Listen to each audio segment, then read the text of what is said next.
So there we have it. Race number 8, lightweight men, age categories 55 to 60, and the men with age 55 to 60.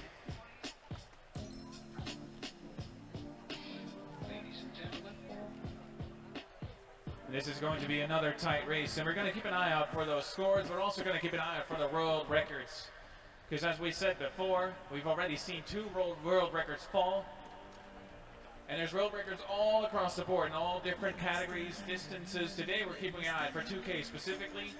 There's no record for 500-meter splits. We don't do that over here, but we're going to keep an eye out for those world best times because it's bound to happen. Hey, we're confident in that. Again, there's something that happens when you erg in an environment with everybody else suffering around you. You end up pulling scores that you've never seen inside your own garage, inside of your own training environment. There's something about being in this world rowing environment that makes you pull some great splits. Exactly. Trying to get the best, trying to reach the bottom of the barrel and scrape it down some more. So in bank number A, which is on the left part of your screen, you'll see the lightweight men's 55 and the men's 55 category in the yellow and the red. And then we have the green and the red. Different kind of red. We have the lightweight men's 60 and the men's 60 categories. That's in bank number B on the right side of your screen. The last couple of competitors coming in, and then we're ready to hit the start of this race number 8 of these World Rowing Indoor Championships.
All right, ladies and gentlemen, that time of the day again.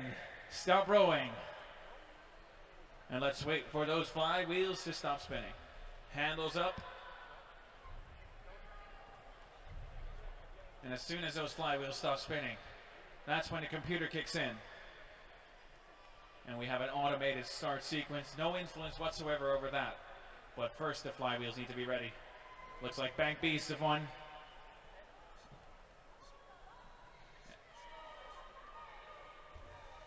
And there we have it, the start of Bank B and also Bank A sitting ready for their race.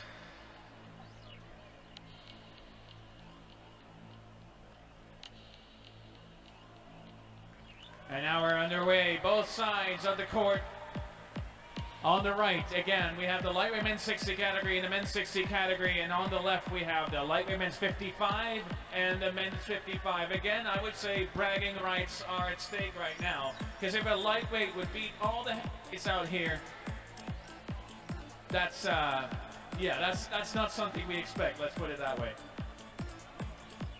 That would definitely be a round of free beers. At least one.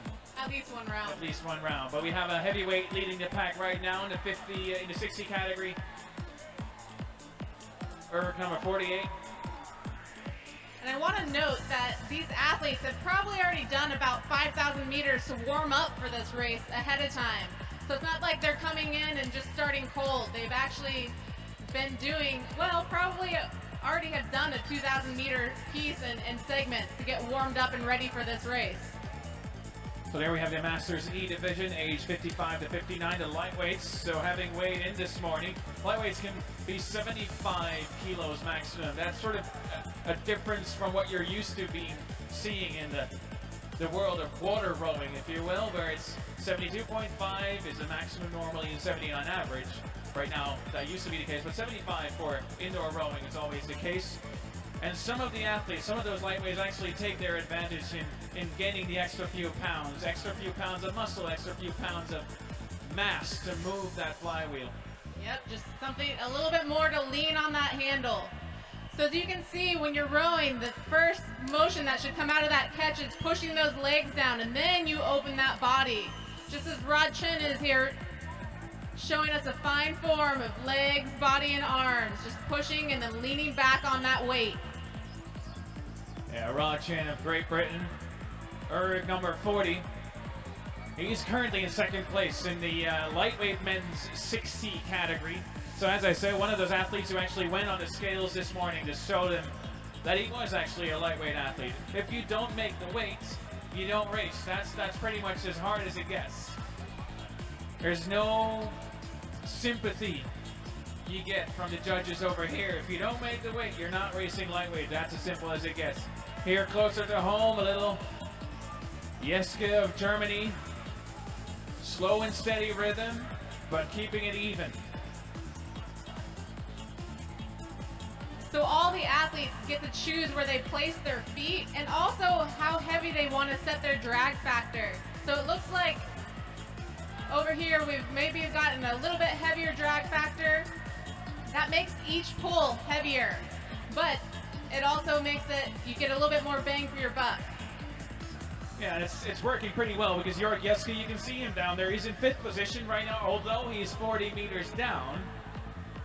Right now, he's the best of the rest. There's a pack of 4 that have escaped so much.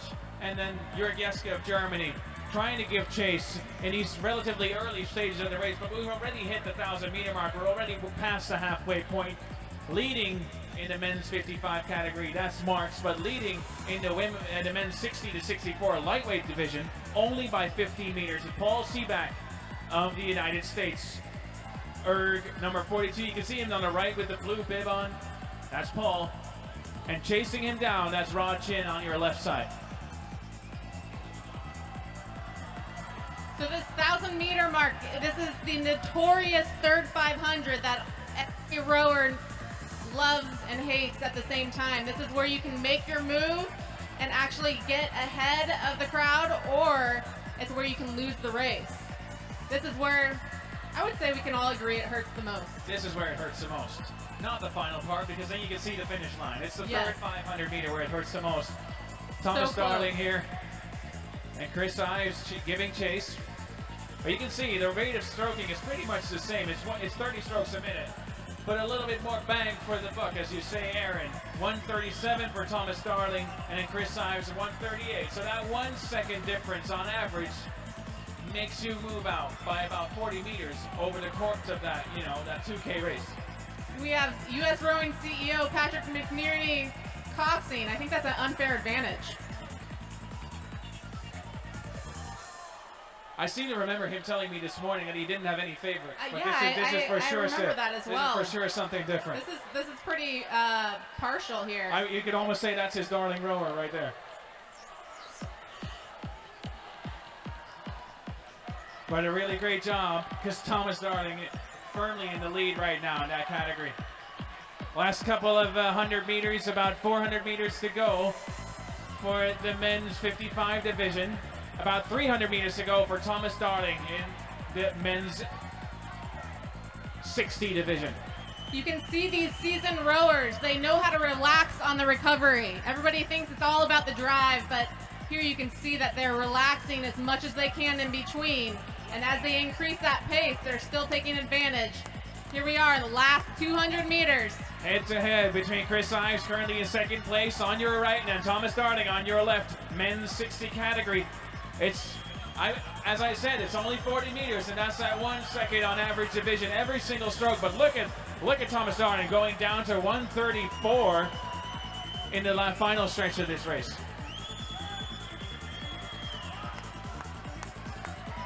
And let me also draw your attention to a really tight race developing in the men's 55 division. Ergs 12, 13, and 11. You can see them in the bottom of your screen right now. Neck and neck. It's Germany, it's Great Britain. And who's going to take it in the end? Because it's Hartmann of Germany, 134, 133, and also Scott of Great Britain coming in closer and closer. Darling takes the cake in the men's 60 division, but who's going to win? Oh, it's so close. So I think it's only a matter of seconds. Yes, indeed. 1.5 seconds separating Marks of Germany from Hartmann of Germany, and then another 5 or 6 tenths of a second down. Then you have Scott of Great Britain. Wow. The German contingent dominating the men's 55 category. And this is all sort of in the lead up towards what we're expecting to see later on when we have the open categories with the men and the women, the lightweights and the heavyweights both. That's when it can come down to this, to the width of a fingernail between first and second place, between a world title and first loser, I would say. Very true. There you have it, 628.4 for Johannes Marks of Germany. His fellow compatriot Michael Hartmann of 630.0. I'm sure he's happy with that. But 629.9, that would even be a little bit better. Here we go, the last athletes coming in, finishing strong. Great job there by Bill of the United States coming across the line. Bill Walsh. And ladies and gentlemen, your support is needed for the last couple of rowers on the erg. As you can see, we're looking at erg number 23 right now.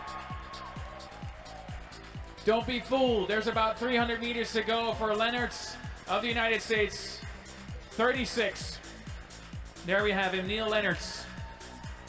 So put your hands together because he still has about 30 to 35 strokes to go. The home straight. Everybody here knows where he's at. We're used to being in a boat together, and that team support really helps.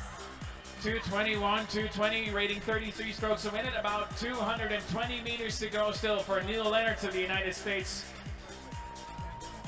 Really digging in deep there. You can see the pain and the focus on his face as he tries to keep up the stroke rate, tries to keep up the pace that he set himself 1,700 meters earlier.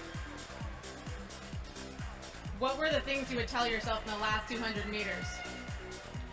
Make it stop. That's pretty much what I would say. Make it stop. But it's also when you put the bit between your teeth and when you bite down hard, that's when you really can dig deeper than you thought you could. And that's what's happening right now. We saw 221, now it's down to 217. 50 meters to go, 213, 208. Yes, there he goes, Neil Lennartz. Come on, Neil, get under 2 minutes. You got it. 209, keep it under. Yep, 205. There he goes, under 2 minutes. Let's see if he can do it in the last stroke. There he goes across the line.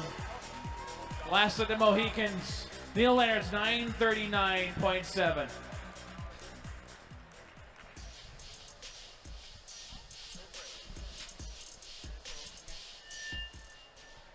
Very quickly now, I just have Tom Darling.